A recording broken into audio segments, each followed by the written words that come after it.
രാധേ കൃഷ്ണ. ഇന്നത്തെ താങ്കളുടെ universal message എന്താണെന്ന് നോക്കാം.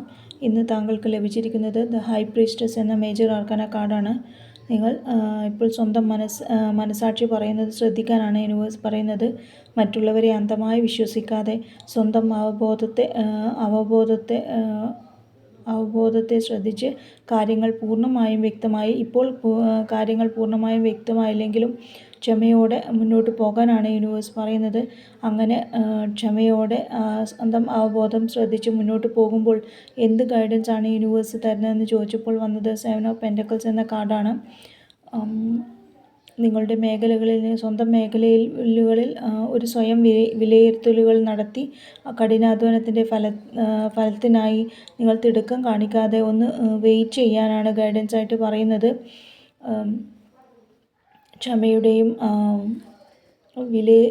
ക്ഷമയുടെയും നിങ്ങൾക്ക് നന്നായി ക്ഷമിച്ച് സ്വന്തം മേഖലയിൽ വിലയിരുത്തലുകൾ നടത്തി തെറ്റുകൾ വേണമെങ്കിൽ അത് തിരുത്തി ക്ഷമയോടെ നിങ്ങളുടെ വിലയിരുത്തലിൻ്റെയൊക്കെ ആവശ്യകത നന്നായി മനസ്സിലാക്കി മുന്നോട്ട് പോകാനാണ് യൂണിവേഴ്സ് പറയുന്നത്. അങ്ങനെ മുന്നോട്ട് പോകുമ്പോൾ എന്ത് ശ്രദ്ധിക്കണമെന്ന് ചോദിച്ചപ്പോൾ വന്നത് ദ സ്റ്റാർ എന്ന മേജർ ആർക്കാന കാർഡാണ്. നിങ്ങളിപ്പോൾ പരാജയങ്ങളിൽ നിന്ന് പാഠങ്ങൾ ഉൾക്കൊണ്ടിട്ടുണ്ടാവാം.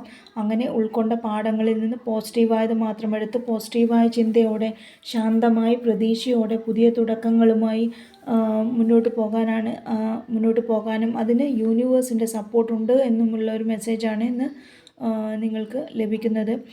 അങ്ങനെ യൂണിവേഴ്സിൻ്റെ സപ്പോർട്ടോടെ മുന്നോട്ട് പോകുമ്പോൾ തീർച്ചയായും വിജയം നിങ്ങളെ തേടിയെത്തുമെന്ന് ഒരു മെസ്സേജും കൂടെ യൂണിവേഴ്സ് തരുന്നുണ്ട്.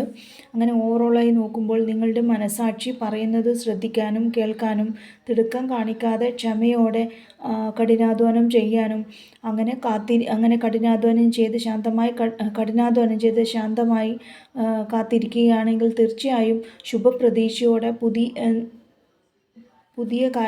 പുതിയ ചുവടുകൾ എടുത്ത് മുന്നോട്ട് പോകാൻ കഴിയുമെന്നും അങ്ങനെ പോകുമ്പോൾ വിജയം നിങ്ങളെ തേടിയെത്തുമെന്നുള്ള ഒരു മെസ്സേജാണ് യൂണിവേഴ്സ് നിങ്ങൾക്ക് നൽകുന്നത്. താങ്ക്